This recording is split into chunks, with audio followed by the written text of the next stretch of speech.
The plane touched down at Václav Havel Airport on a Thursday morning in July, and Maya felt her stomach twist with nervousness. She had never traveled alone before. Not like this. Not to a foreign country where she didn't speak the language, didn't know anyone, didn't have a plan beyond the small apartment she'd booked for 2 weeks. Her mother had called it her quarter-life crisis trip. Maya called it necessary. At 28, she just ended a 5-year relationship, quit her boring office job in Seattle, and decided that if she didn't do something dramatic, she might wake up at 50 having never really lived at all. So she'd closed her eyes, pointed at a map of Europe, and her finger had landed on Prague. "Dobry den," the taxi driver said when she climbed in. "Good day." Maya smiled nervously. "Dobry den," she repeated, the words clumsy in her mouth. The drive from the airport into the city center made her forget her nervousness entirely. She pressed her face to the window like a child. The buildings were unlike anything in America, old in a way that made her breath catch. Not just decades old but centuries old. Pastel-colored walls of pink and yellow and cream, ornate details carved into every surface, red-tiled roofs stretching as far as she could see. And the spires. So many spires reaching into the blue summer sky. "Beautiful, Anno," the driver said, catching her eye in the mirror. "Yes, Anno," Maya whispered. "Very beautiful." Her apartment was in Vinohrady, a neighborhood the owner had described as local and quiet. It was on the 3rd floor of a building with an old cage elevator that rattled and creaked. The apartment was small but charming. High ceilings, tall windows, wooden floors that creaked pleasantly underfoot. From her window, she could see a park and a church with twin spires. Maya dropped her suitcase and sat on the bed. She was here. She was really here. And she had absolutely no idea what to do next. So she did what any nervous tourist would do. She went for a walk. Vinohrady was nothing like the tourist center she'd seen in photos. Here there were normal people doing normal things. Old women pulling shopping carts. Fathers with babies in strollers. Teenagers sitting in cafes, smoking and laughing. The streets were tree-lined and peaceful. Maya walked without direction, letting her feet carry her downhill, always downhill. She passed a small market selling fruits and vegetables, the sellers calling out prices in Czech. She passed a hospoda, a pub, where men sat outside drinking golden beer from tall glasses even though it was barely noon. She passed playgrounds and parks and corner shops with windows full of bread and pastries. Everything smelled different, yeasty and sweet, like sugar and old stone. After 20 minutes, the streets began to change. They grew narrower, more crowded. The buildings pressed closer together. And then suddenly, without warning, Maya turned a corner and stopped dead. She was standing at the edge of Old Town Square, Staromestsk na Mesti. It was like stepping into a postcard, except more real and more beautiful than any photograph could capture. The square was huge, surrounded by buildings that looked like wedding cakes, all Baroque details and soft colors. In the center stood the Church of Our Lady before Tin, its 2 Gothic towers dark and dramatic against the summer sky. To her left was the famous astronomical clock, Orlage, set into the wall of the old town hall. Tourists filled the square. Families taking selfies. Tour groups following guides with umbrellas held high. Street performers dressed as medieval knights. Artists selling paintings.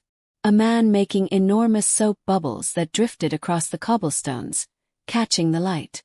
Maya felt tears prick her eyes, which was embarrassing but also impossible to stop. It was just so beautiful. So overwhelmingly, impossibly beautiful. She found a spot near a fountain and sat down just watching. Just breathing it all in. "First time in Prague?" someone asked in English. Maya looked up.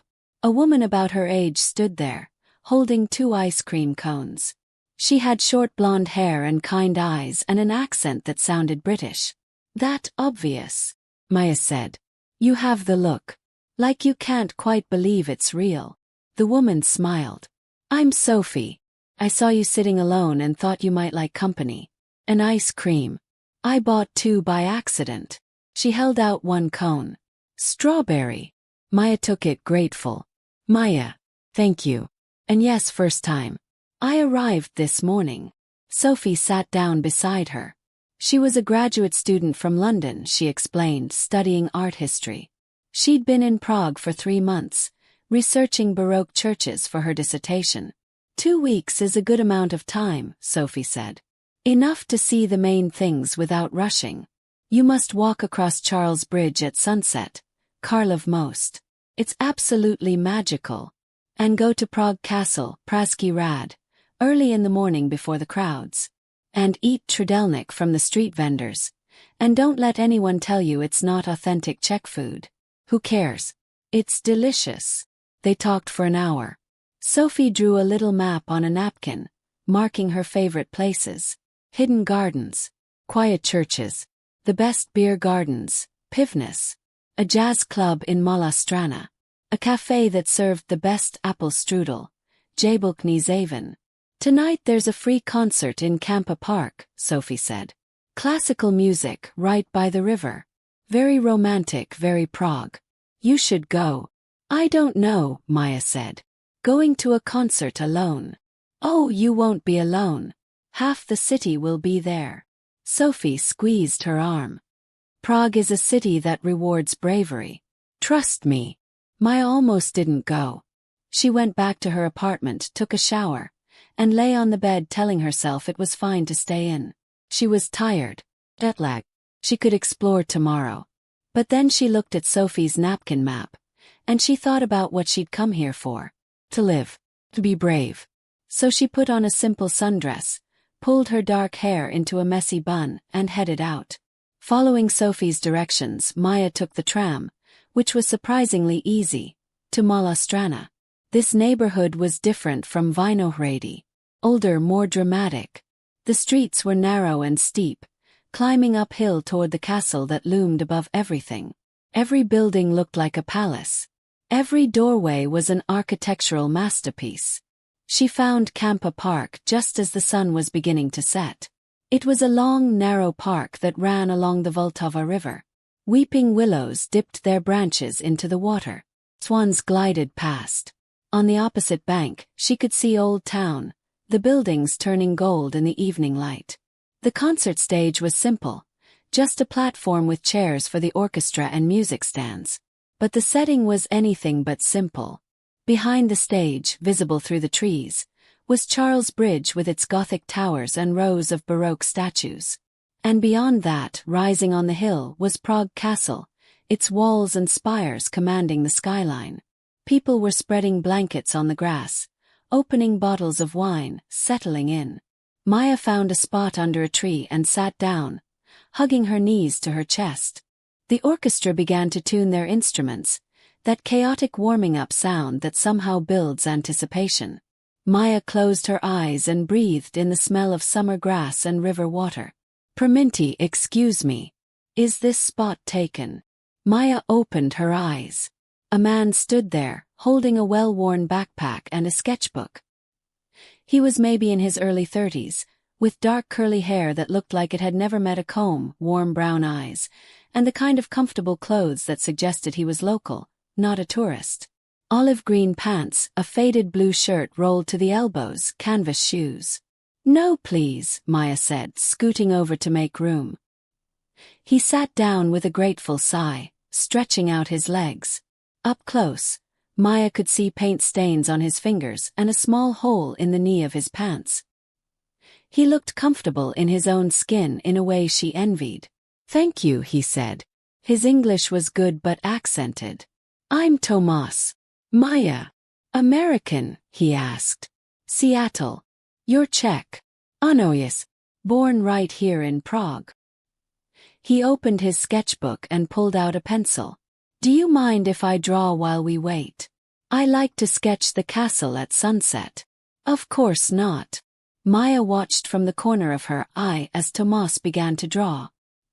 His hand moved quickly, confidently, capturing the outline of the castle with sure strokes. She noticed he kept glancing up at the view, then down at the paper, then up again. His face was relaxed, peaceful. This was someone doing what they loved. Have you been in Prague long? Tomas asked without looking up from his sketch. I arrived this morning. Now he did look up surprised. This morning. And you're already here. Most tourists spend their first night at some expensive restaurant in Old Town Square. Maya laughed. I met someone who gave me better advice.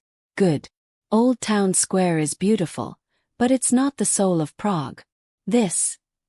He gestured at the river, the park, the people gathering for free music on a summer evening. This is the soul.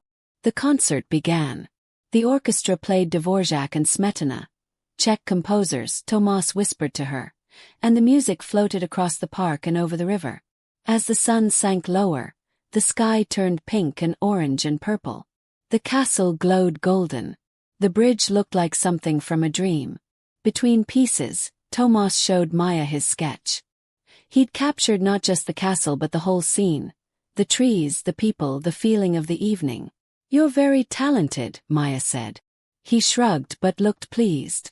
I'm an architect. Was an architect. Now I mostly just draw what I love about this city and try to remember why I came back. Came back. I studied in Vienna for 6 years. Worked there too. It's a beautiful city, very grand, very proper. But it's not home. Last year I moved back to Prague, and I'm still remembering how to see it again. How to appreciate what I grew up with. I can't imagine ever taking this for granted, Maya said quietly, looking at the view. That's because you're seeing it with fresh eyes. That's a gift. When the concert ended, people began packing up their blankets and wine bottles, but Tomas didn't move. Maya didn't either. They sat in comfortable silence as the crowd thinned and the sky deepened to blue-black.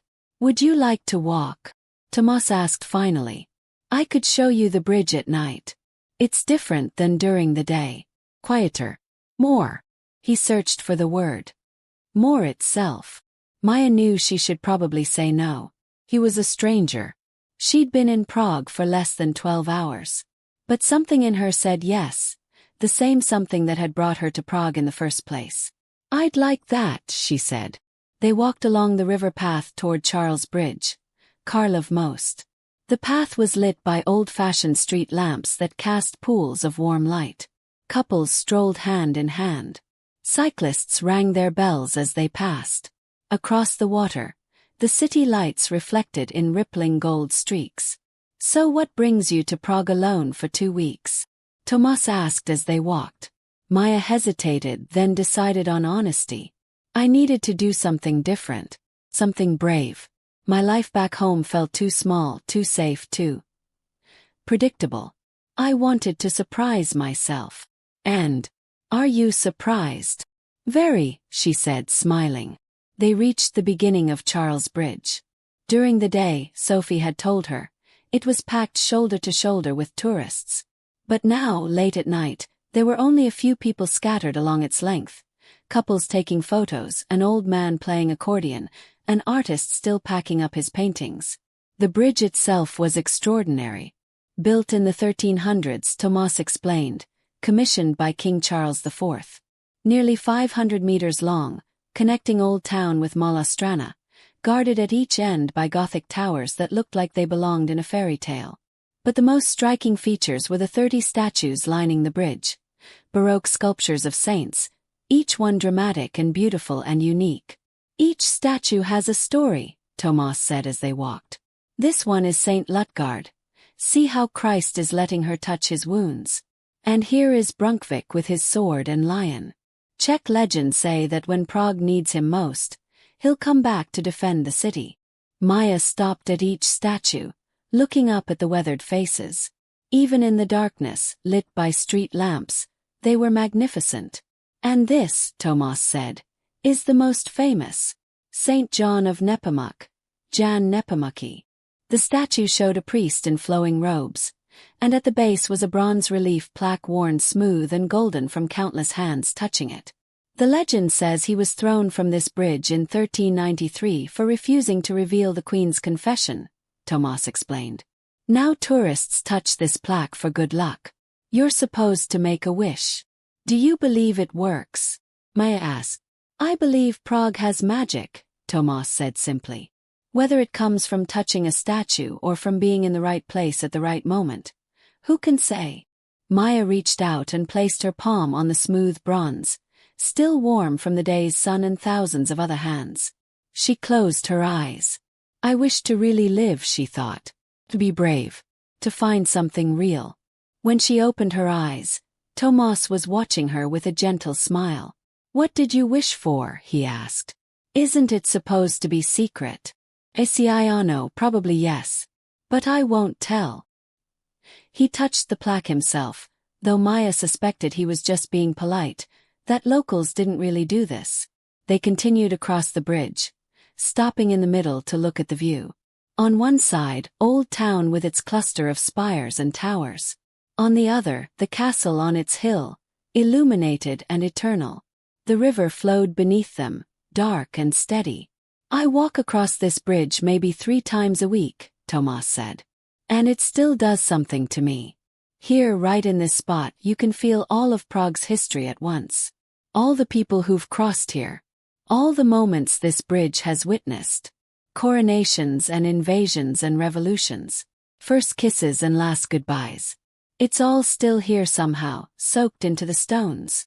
Maya felt it too. A weight and lightness at the same time.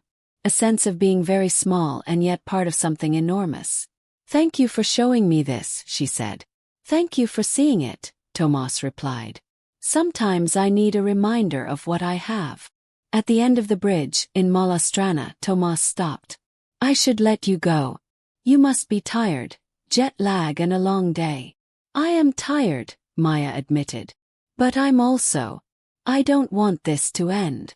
The words hung in the air between them. Tomas studied her face for a long moment. I have an idea, he said. Tomorrow is Friday. Are you free? I'm free for 2 weeks. Then let me be your guide tomorrow. I'll show you Prague the way locals see it. Not the tourist version. The real version. If you'd like. Maya's heart beat faster. I'd like that very much. They exchanged phone numbers. Tomas promised to pick her up at 10 in the morning. Then he kissed her hand in an old-fashioned gesture that should have been silly but was somehow perfect. Dobré no, Maya. Sleep well. Dobré noci, Tomas. Maya rode the tram back to Vinohrady with her hand tingling and her heart racing. Through the window, she watched nighttime Prague slide past. Glowing windows and quiet streets and the occasional spire silhouetted against the sky. She was really here. She was really doing this. And she couldn't wait to see what tomorrow would bring.